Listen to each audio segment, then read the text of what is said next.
ஆண்டவரும் இரட்சகருமான இயேசு கிறிஸ்துவின்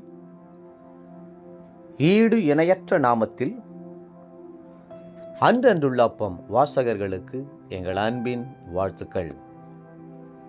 2025 ஆண்டு ஜூன் மாதம் 3ஆம் தேதி செவ்வாய்க்கிழமைக்குரிய தின தியானம். இன்றைய தலைப்பு சந்தன வாசனை.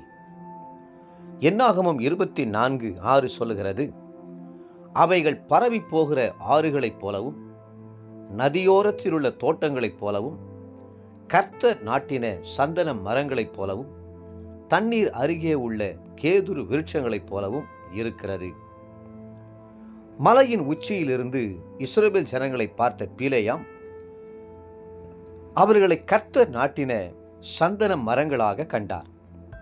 கர்த்தர் ஏற்கனவே தேவனுடைய பிள்ளைகளை ஒலிவ மரக்கன்றுக்கும் அத்தி மரத்துக்கும் வீட்டோறும் கனி கொடுக்கும் திராட்சை செடிக்கும் ஒப்பிட்டு பேசினாலும் அவர் அதோடு நின்றுவிடவில்லை. வாசனையுள்ள சந்தன மரங்களோடு ஒப்பிட்டு பேசுகிறார். சந்தன மரத்தின் விசேஷம் என்ன? சில மரங்களின் பூக்கள் குறிப்பிட்ட காலத்தில் வாசனை வீசும். அதனுடைய வேரோ அடித்தண்டோ இலைகளோ வாசனை வீசுவதில்லை. சில மரங்களில் வேர் மட்டும் வாசனை உள்ளதாய் இருக்கும்.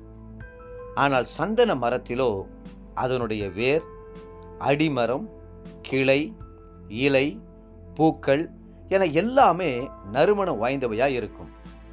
மற்ற எல்லா மரங்களை பார்க்கிலும் சந்தன மரம் மிகவும் விலை உயர்ந்ததாய் இருக்கிறது. அதற்கு பெரிய மதிப்பும் மகிமையும் உண்டு. அதனுடைய வாசனையோ தெய்வீகமானது. இந்த சந்தன மரத்தை விரும்பாதவர்கள் உலகில் ஒருவரும் இல்லை. இந்த சந்தன மரத்திலிருந்து கிடைக்கும் சந்தனமானது மனுஷனுடைய சரீரத்தில் உள்ள உஷ்ணத்தை எல்லாம் குறைய பண்ணி குளுமையை ஏற்படுத்துகிறது. இந்த சந்தன மரம் தன்னுடைய இனிமையான வாசனையினால் மக்களுடைய உள்ளத்தை கவர்ந்து இழுத்து கொள்ளுகிறது. ஆனால் ஒரு சந்தன கட்டையானது உரசப்படும் போது எப்படி வாசனை பரிமளிக்கிறதோ அதுபோல கிறிஸ்துவுக்காக நாம் உபத்திரவங்களையும் பாடுகளையும் சகிக்கும்போது, பிரச்சனைகளினால் உரசப்படும் போது தெய்வீகத்தின் வாசனை நம்மில் பரிமளக்க ஆரம்பிக்கிறது. ஆகவேதான் வேதம் நம்மை சந்தன மரத்திற்கு ஒப்பிட்டு சொல்லுகிறது. மட்டுமல்ல, அந்த சந்தன மரம் வெட்டப்பட்டு பிழியப்படும் போதுதான் அதிலிருந்து சந்தன தைலம் தயாரிக்கப்படுகிறது. அது இன்னும் அதிக வாசனையை பரிமளிக்கிறது. நீங்கள் உபத்திரவத்தை கண்டு கலங்கிவிடக்கூடாது. ஐயோ, ஏன் எனக்கு இந்த பாடுகள், ஏன் எனக்கு இந்த உபத்திரவங்கள், ஏன் எனக்கு இந்த கண்ணீர், ஏன் எனக்கு இந்த துக்கம் என்று முறுமுறுத்து விடக்கூடாது. பாடுகளின் மத்தியிலேயும் உபத்திரவங்களின் மத்தியிலேயும் நற்கந்தகமாக பயன்படுத்துகிற கர்த்தர் நிச்சயமாகவே உங்களை மேன்மைப்படுத்துவார். தேவனுடைய வஸ்திரம் எப்படிப்பட்டது? அது சந்தன வாசனை நிறைந்தது என்று சங்கீதக்காரர் 45ஆம் சங்கீதத்தில் எழுதுகிறார்.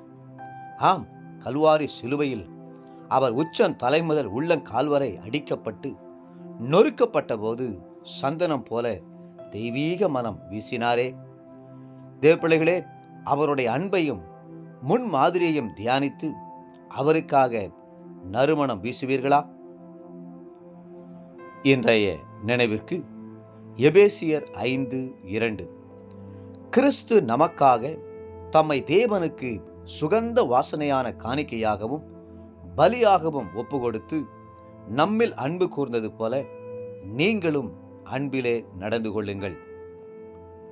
இன்றைய வேத வாசிப்பு காலை 2 நாளாகமம் 19 மற்றும் 20ஆம் அதிகாரங்கள், மாலை யோவான் 13ஆம் அதிகாரம் 21 38ஆம் வசனம் முடிய. அன்புக்குரிய அன்றன்றுள்ள வாசகர்களே, மீண்டும் உங்களை வாழ்த்துகிறோம். கர்த்தருக்கென்று நறுமணம் வீசுங்கள். கர்த்ததாமே உங்களை ஆசீர்வதித்து மென்மேலும் உயர்த்துவாராக. ஆமென்.